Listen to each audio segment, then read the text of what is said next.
sur la comparaison GAFA-État, faut-il que les GAFA deviennent plus démocratiques pour qu'elles créent des contrats sociaux plus efficaces que ceux des États? Donc là, c'est un peu une question radicale. C'est ce qu'on ne peut pas imaginer que euh, les GAFA se réforment elles-mêmes pour être plus démocratiques et plus accountable, c'est rendre plus de comptes, parce qu'on leur reproche beaucoup, hein. C'est d'avoir beaucoup de pouvoir et contrairement aux États, ne pas rendre de compte. J'imagine qu'il y a ça derrière la question de la Hmm. démocratie. Bah, d'abord, qui a plus de pouvoir? Clairement, ce sont les États pour moi. C'est-à-dire, à ma connaissance, il n'y a pas d'armée Facebook, d'armée Amazon ou je ne sais pas quoi.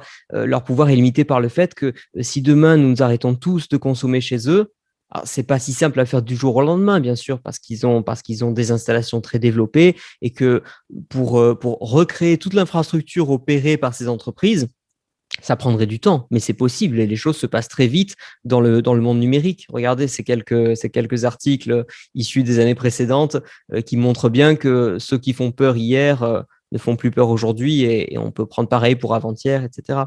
Donc, en fait, ces entreprises sont suspendues à notre consentement, alors que les États, eux, ne sont pas du tout suspendus à notre consentement et qu'ils peuvent vraiment exercer un contrôle physique, nous empêcher de sortir des frontières, et vraiment enfin nous tomber dessus au sens propre du terme.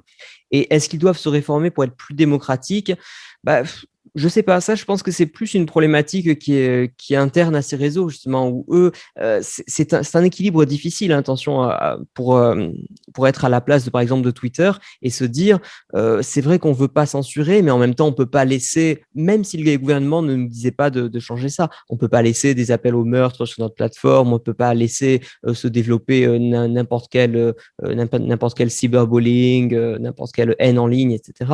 Donc, je pense que eux-mêmes tâtonnent pour trouver le bon compromis entre suffisamment d'ouverture pour qu'on se sente libre de parler sur ces plateformes et en même temps ne pas non plus laisser dire n'importe quoi parce que ça a beau être du virtuel, ça a des conséquences dans le monde réel. Lorsque, par exemple, ce pauvre professeur qui s'est fait décapiter en France pour avoir montré des caricatures de Charlie Hebdo, la chose a moussé sur les réseaux sociaux avant de se concrétiser par l'issue dramatique qu'on sait.